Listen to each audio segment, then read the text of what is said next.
Hey gang, one of the biggest mistakes I've made as a dungeon master when it comes to combat is putting in too many different types of monsters. Not only is it cumbersome just to have either that many tabs open or to have to flip through multiple books and different pages of different books, but also just keeping track of all the different things that are there.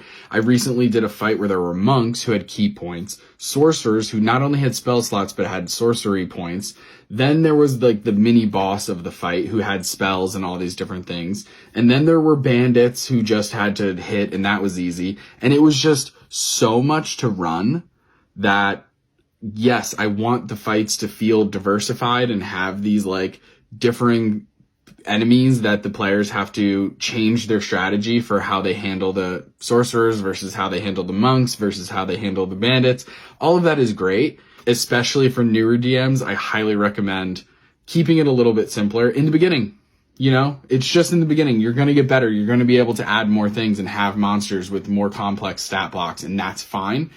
But in the beginning, I can't tell you how much nicer it is going to be when during those combat scenes, at most you have 2, maybe 3 different styles of monsters. And if they're all related and maybe just like there's one thing that makes each one unique as opposed to like an entire stat block of totally different stuff, because you're going to forget things and it's just going to turn into a nightmare.